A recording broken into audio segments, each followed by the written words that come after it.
আওয়ামী লীগ আগামী নির্বাচনে অংশগ্রহণ করছেন। আওয়ামী লীগ যে কোনো মূল্যে নির্বাচনে অংশগ্রহণ করতে চায় এবং একটি মহল তাদেরকে নির্বাচনে অংশগ্রহণ করার সুযোগ করে দিতে চায়।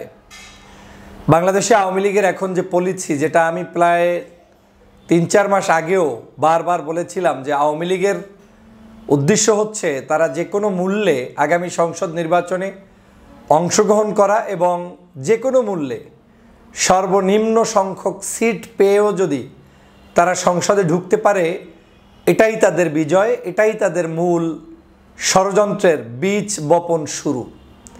কেন বলছি এই কথা? আওয়ামী লীগ জানে যে তারা যদি সংসদের বাহিরে থাকে তারা নিশ্চিহ্ন হয়ে যাবে, তাদের দল নিষিদ্ধ থাকা অবস্থায় তারা কোনো কার্যক্রম করতে পারবে না, ষড়যন্ত্র করতে পারবে না, দেশি বিদেশি মানুষকে আকৃষ্ট করতে পারবে না।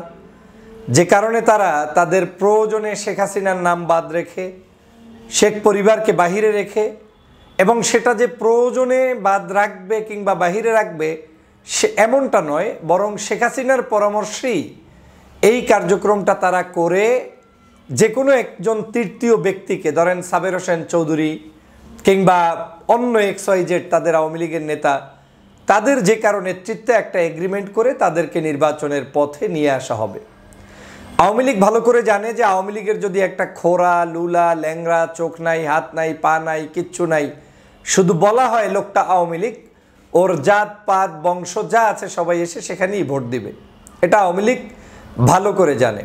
এবং আওয়ামী লীগ এটাও ভালো করে জানে যে আওয়ামী লীগের যেই এখানে নির্বাচন করুক কিংবা না করুক, শেখ হাসিনা যখন আবার ফিরে আসবে কিংবা আসার প্রয়োজন বোধ করবে, কিংবা শেখ পরিবারের যে কেউ যখন বাংলাদেশের রাজনীতি করবে, তখন এখন যারাই নেতৃত্ব দেখ না কেন তারাই তাকে স্পেস তৈরি করে দিবে এবং তার জন্য কাজ করবে। আজকে সে কারণেই আওয়ামী লীগকে নতুন করে নির্বাচনে আনার জন্য পার্শ্ববর্তী দেশ ভারত চক্রান্ত শুরু করেছে। পাশাপাশি বাংলাদেশেরও ইতিমধ্যেই শোনা যাচ্ছে রাজনৈতিক অঙ্গনের কিছু কিছু জায়গায় তারা সমন্বয় করে আগামী নির্বাচনে তাদেরকে রাস্তায় রাখতে চায় কিংবা অংশগ্রহণ করাতে চায়। কিন্তু বাঙালি এই কয়দিনই ভুলে গেল ২,০০০ মানুষের হত্যার কথা, ৩০ থেকে ৫০,০০০ মানুষ এখনও কাতরাচ্ছে বেডে, হসপিটালে, সেই কথা। আওয়ামী লীগ যে জাতে একটি খারাপ দল এবং তারা যে জাতে মাতাল তালে ঠিক, যখন যেটা প্রয়োজন সেটাই যে তারা করবে, এটা বাঙালি এত অল্প সময়ে ভুলে গেলেন। এই আওয়ামী লীগ যে কোনো মূল্যে আপনার ছলছাতুরি করে শুধু নির্বাচনে অংশগ্রহণ করবে।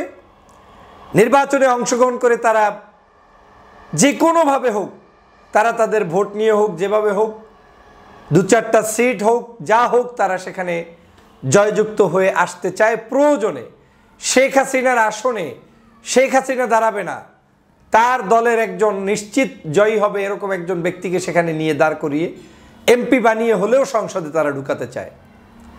এটা আওয়ামী লীগের একটা পলিসি। আওয়ামী লীগ সবসময় মন্দের রাজনীতিতেও তারা বিশ্বাসী, সুদিনের রাজনীতি তো তারা ভালো করে কেমন করে সেটা তো গত 16 বছর এদেশের জনগণ দেখেছেন। এই আজও আওয়ামী লীগ সেই পরিকল্পনা নিয়েই মাঠে নামছে। আমি বাংলাদেশের রাজনৈতিক দলগুলোর কাছে বলছি, যারা মনে মনে ভাবছেন যে আওয়ামী লীগ ধ্বংস হয়ে গিয়েছে, এরা নির্বাচনে আসলেই বা কি, না আসলেই বা কি, ব্যালট পেপারে একটু সুযোগ করে দেই। আপনারা যারাই এই সুযোগটা করে দেওয়ার জন্য সবচেয়ে বেশি মাতামাতি করবেন, আপনি বাংলাদেশের সবচেয়ে বেশি ক্ষতিগ্রস্ত হবেন।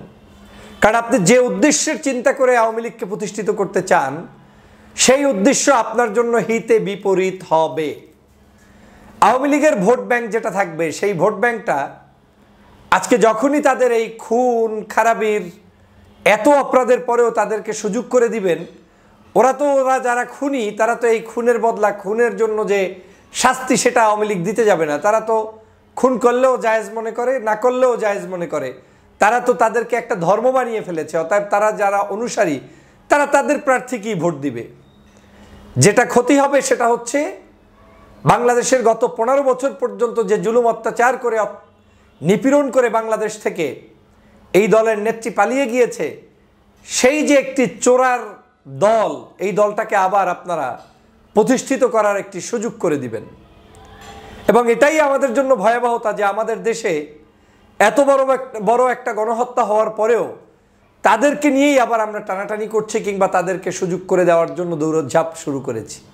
আমি মনে করি রাজনৈতিক দলগুলো এর জন্য দায়ী থাকবেন, এবং এই অবস্থা যদি তৈরি হয় বাংলাদেশের সর্ববৃহৎ দল থেকে শুরু করে সর্বনিম্ন দল সকলেই সেজন্য দায়ী থাকবেন।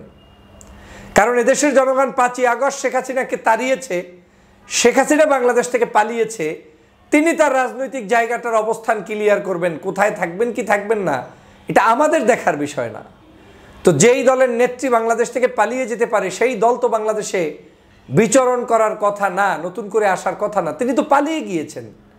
তো তাকে নিয়ে আমাদের একটা চিন্তা কেন, যে একেবারে সবাইকে নিয়ে নির্বাচনের চিন্তা এরকম করেন কেন আপনি?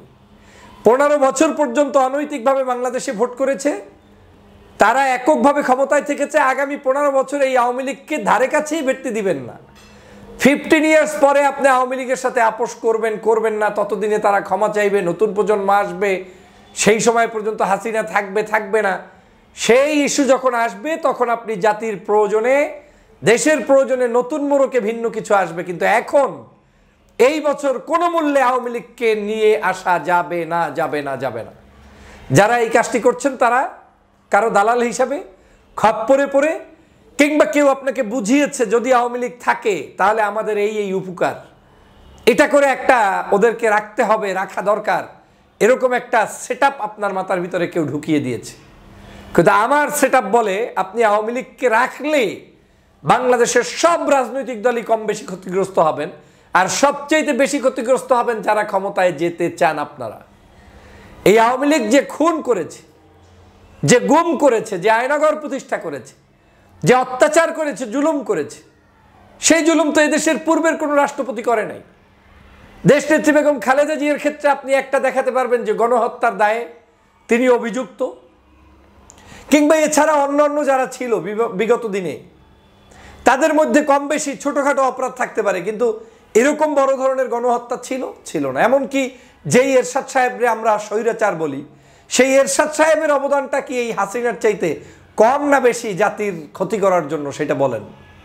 তাহলে জাতির ক্ষতিতে সবচাইতে ফার্স্ট হচ্ছে আওয়ামী লীগ, শেখ হাসিনা, শেখ পরিবার।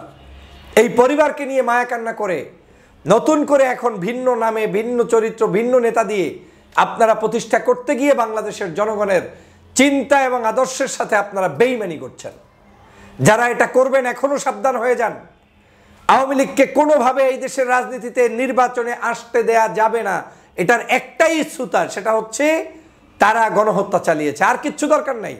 15 বছরের ভোট দেয় নাই, অমুক দেয় নাই, তমুক দেয় নাই, জুলুম করেছে, আয়নাঘর করেছে, পরের হিসাব। শুধু রিসেন্ট যে অপরাধ করেছে সেই অপরাধের দায়ে এই দলটি নিষিদ্ধ করতে হবে। এই দলের কেউ ক্ষমতায় নির্বাচনের প্র্যাকটিসই করতে পারবে না, প্রতিদ্বন্দ্বী করতে পারবে না। এটা তাদের একটা চাল, এটা তাদের কৌশল। তারা প্রয়োজনে আপনার ওই যে আওয়ামী লীগের বিরুদ্ধে মাঝে মাঝে এখন লেখে সোহেল তাজ কিংবা অন্য কেউ, প্রয়োজনে আওয়ামী লীগ এমন কিছু মিডিয়া ব্যবহার করবে পার্শ্ববর্তী দেশের গোয়েন্দা সংস্থা দিয়ে, তারা আওয়ামী লীগ বিরোধী একজন মানুষকেই আওয়ামী লীগের প্রার্থী হিসেবে নির্বাচনে দাঁড় করাবে। তারা তাদের নেতা হিসেবে এমন একজন ব্যক্তিকে সেট করবে, আপনার দৃষ্টিতে মনে হবে বাপরে বাপ, এ তো শেখ হাসিনার চরম উল্টা একটা লোক। এই লোকটা আসছে কিচ্ছু না, এ লোক আসছে ভ্যাগ ধরতে, এ লোক আসছে এজেন্সির টাকা খেয়ে, এ লোক আসছে এজেন্টের বিশেষ পরামর্শে। শুধু এই এজেন্ট জানে, শেখ হাসিনা জানে, আর জানে যে প্রার্থী হবে সে, আর কেউ জানবে না। এটা একটা পলিসি। অতএব আমি শুনে মর্মাহত হচ্ছি, যেটা রটে সেটা কিছু বটে। এই যা কিছু রটছে তা কিছু বটে, এখন কিছু না কিছু হচ্ছে। অতএব এখনই আমাদের সতর্ক হওয়ার সময়। আওয়ামী লীগকে কোনোভাবে নির্বাচনে আনতে দেয়া যাবে না। তারা কিছু ক্লিন ইমেজ এনে নির্বাচনে প্রতিদ্বন্দ্বিতা করতে চাইবে, এবং সেখানে আপনাদের কি এই যে এক এক জায়গায় দেখেন না উকিলদের নির্বাচন হয়, সুপ্রিম কোর্টে হয়, অমুক, সব তো আওয়ামী লীগের লোক। প্রশাসনের মধ্যে এখন পর্যন্ত আওয়ামী লীগের লোক, পুলিশের মধ্যে আওয়ামী লীগের লোক, বিভিন্ন জায়গায় আওয়ামী লীগের লোক বসা আছে। আপনি সেই সময় আপনি এই খুনি যে সাপ সবল মারতে পারে তাকে আপনি সুযোগ করে কম্বলের ভিতরে নিয়ে ঘুমাবেন, তার শাস্তি যা হওয়ার তাই ভোগ করবেন। শুধু আপনি নিজে ভোগ করবেন না, সমগ্র দেশবাসীকে ক্ষতিগ্রস্ত করবেন। অতএব সোচ্চার হন, সাবধান হন। বাংলাদেশের মাটিতে আওয়ামী লীগের রাজনীতি করতে দেয়া যাবে না, করতে পারবে না, এই সিদ্ধান্ত বহাল থাকুন। আর যদি এটা না করেন তাহলে আগামীর রাজনীতিতে আপনারা ধ্বংস হয়ে যাবেন। এবং এখন অনেকে আবার বলার চেষ্টা করেন যে আওয়ামী লীগের রাজনীতি থাকবে না, তো কিভাবে করবে, আর কিভাবে করবে সেটা আমার কি চিন্তার বিষয়, সেটা যেই দল তারা চিন্তা করবে। আপনার আমার কোনো পরিস্থিতি ঢোকার দরকার নাই যে শেখ হাসিনাকে ক্ষমা চাইতে হবে, শেখ হাসিনাকে মাপ চাইয়ে আসতে হবে, খুনির দায় স্বীকার করতে হবে, এই কিছু যদি করা লাগে তাও শেখ হাসিনা করে তারপরে ক্ষমতায় আসতে চায়, জানেন? অতএব এত কিছু আপনার শিখানোর দরকার নেই।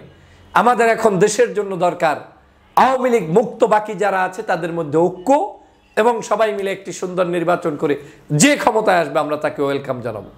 আপনাকে ধন্যবাদ, দেশবাসীকে ধন্যবাদ।